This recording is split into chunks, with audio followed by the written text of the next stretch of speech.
मेरे प्रिय भाई और बहनों, कुछ वर्ष पहले की बात है। एक बहन मेरे पास आई थी, अविश्वासी है, पहली बार आई थी। और उन्होंने कहा कि मेरी समस्या यह है कि मेरे घर पे शांति नहीं है, बेचैनी है, आपसी झगड़ा है, मेल मिलाप की कमी है। मैंने उससे पूछा कि बहन आप क्या करती हैं? उसने कहा कि मेरे पति और जेठ मिलकर एक अस्पताल चलाते हैं और मैं भी सेवा देती हूं। मैंने तुरंत उससे पूछा कि आपके अस्पताल में गर्भपात कराते हैं, अबॉर्शन होता है? उसने कहा कि स्वामी जी उसी से तो ज़्यादा फायदा होता है। मैंने कहा जब तक अबॉर्शन आपके अस्पताल में चलता रहेगा तब तक आपके घर पे अशांति बनी रहेगी। कई परिवारों में अशांति का मुख्य कारण है अबोध शिशुओं की हत्या, गर्भपात, अबॉर्शन। उस बहन ने, हालांकि वो पहली बार आई थी, इस बात को हृदय से ग्रहण किया और धीरे धीरे इन सारी बातों से दूर होने लगी। आज उस बहन के पति ने एक नया अस्पताल खोला है और उस बहन ने कहा कि हमारे अस्पताल में गर्भपात नहीं किया जाता है, अबॉर्शन नहीं होता है। हमने हाल में क्रिसमस मनाया।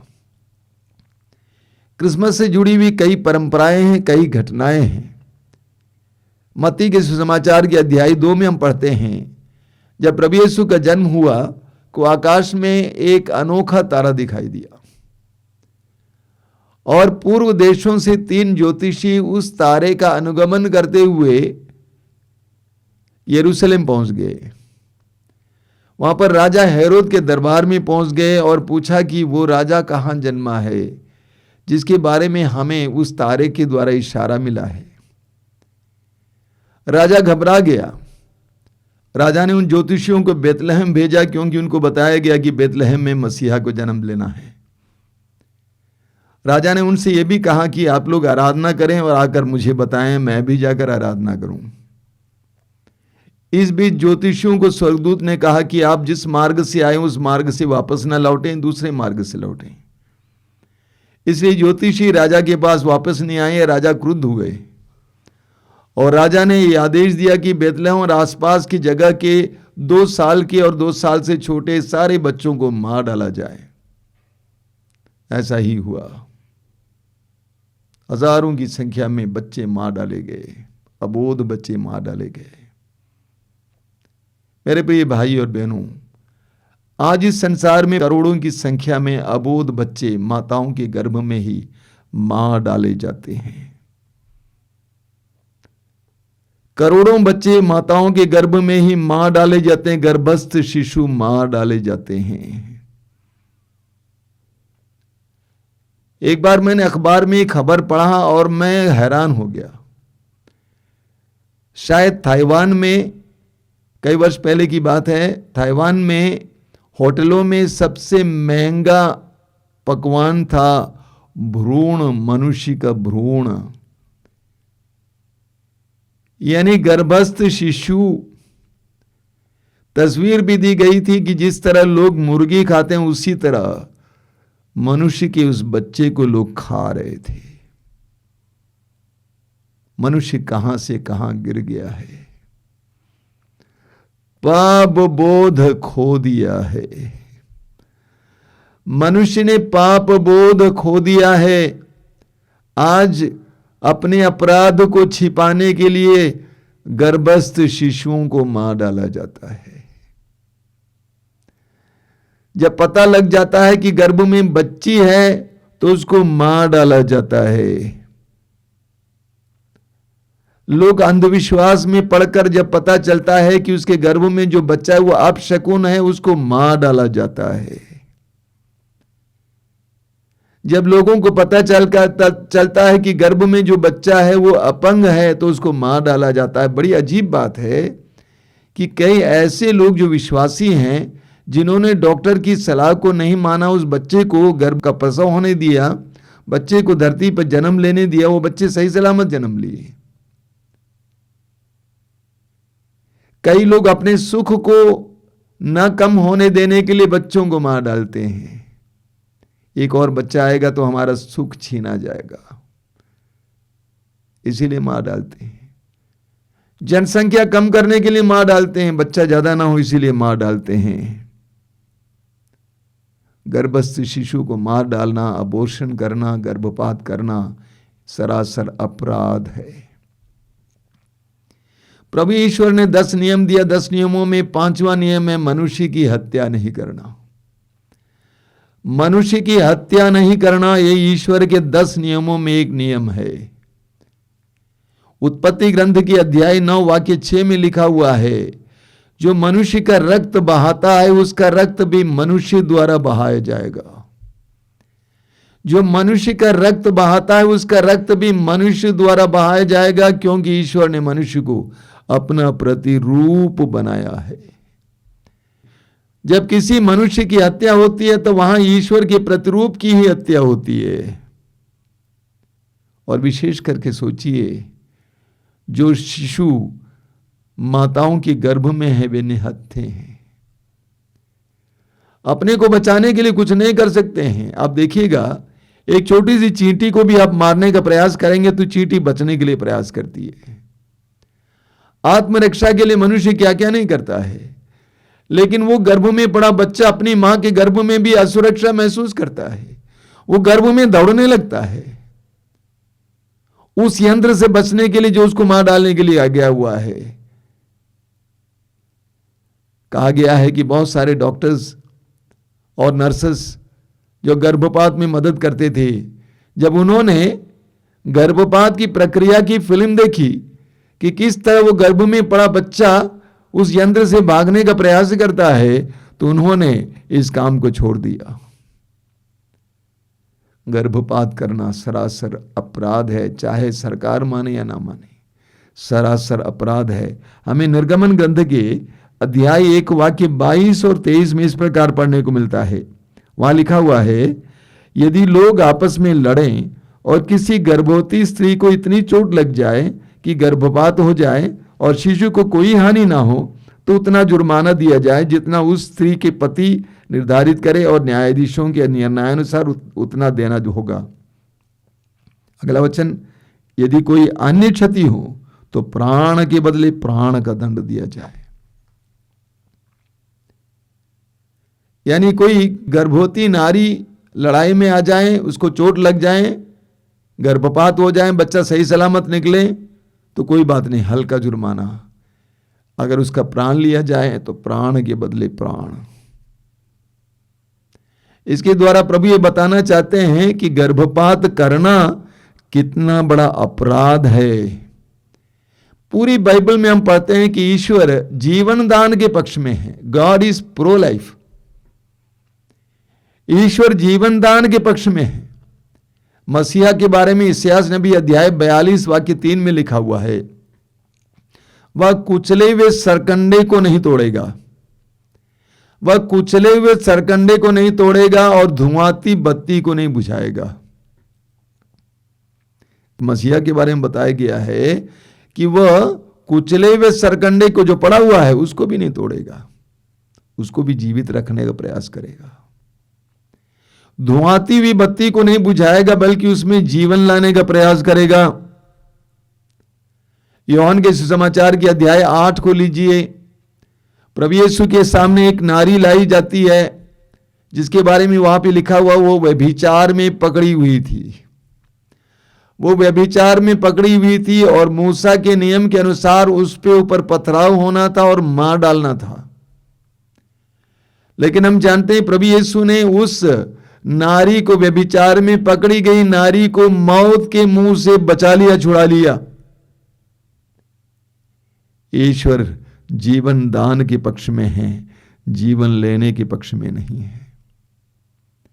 इस्यास नबी अध्याय 49 वाक्य 15 में हम बार बार पढ़ते हैं, क्या एक स्त्री अपने दूध मुंह बच्चे को बुला सकती है?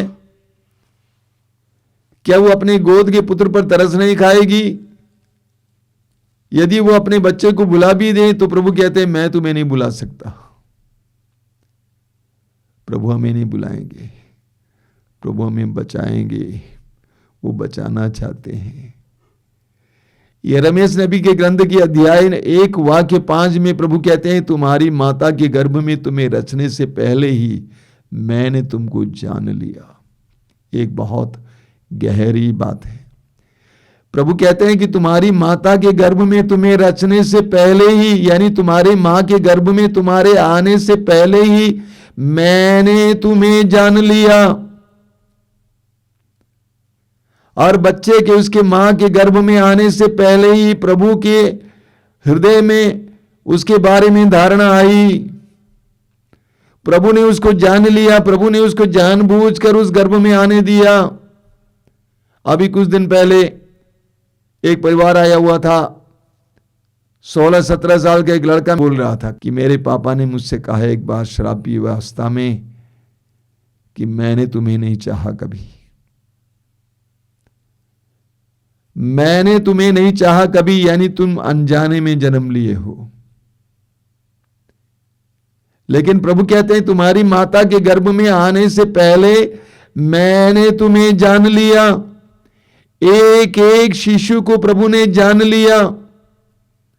यिर्मयाह अध्याय 29 वाक्य 11 में प्रभु कहते हैं, तुम्हारे लिए निर्धारित योजनाएं मैं जानता हूं, तुम्हारे लिए निर्धारित योजनाएं मैं जानता हूं, तुम्हारे हित की योजनाएं अहित की नहीं, तुम्हारे लिए आशामय भविष्य की योजनाएं।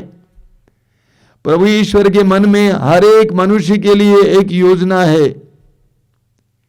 हर एक मनुष्य के जन्म से पहले, माता के गर्भ में आने से पहले ईश्वर के मन में एक योजना है। कितने ही महान लोगों को मनुष्य जाति ने मार डाला है। हर शिशु के प्रति ईश्वर की एक योजना थी, लेकिन मनुष्यों ने मार डाला है, उस योजना को बिगाड़ा है। कितने ही डॉक्टर्स को मनुष्यों ने मार डाला है, कितने संतों को मनुष्यों ने मार डाला है, कितने महात्माओं को मार डाला है, कितने समाज सेवी को मार डाला है, कितने कलाकारों को मार डाला है। करोड़ों की संख्या में या लाखों की संख्या में प्रतिदिन अबॉर्शन होता है। उन सब के लिए ईश्वर के मन में एक योजना है। वे महान महान व्यक्ति होने वाले थे जो संसार को परिवर्तित करने वाले थे, लेकिन मनुष्यों ने मार डाला है। स्तोत्रकार कहता है स्तोत्र 127 में, स्तोत्र 127 वाक्य 3 बहुत शक्तिशाली वचन है। स्तोत्रकार कहता है, पुत्र प्रभु द्वारा दी हुई विरासत है, पुत्र प्रभु द्वारा दी हुई विरासत है, संतति प्रभु द्वारा प्रदत्त पारितोषिक है, गिफ्ट है, उपहार है। संतान ईश्वर के द्वारा दिया गया उपहार है। मनुष्य जीवन नहीं दे सकता है, जीवन ईश्वर का दान है। इस संसार में लाखों दंपति जो निसंतान है एक बच्चे के लिए रोते हैं। मनुष्य ने इतना तकनीकी विकास किया है, आप बताइए क्या आपने कभी सुना है कि दुनिया में कोई ऐसी फैक्ट्री है जहां पर खून का उत्पादन होता है? क्या दुनिया में कोई फैक्ट्री है जहां पर जीवन तत्व का उत्पादन होता है?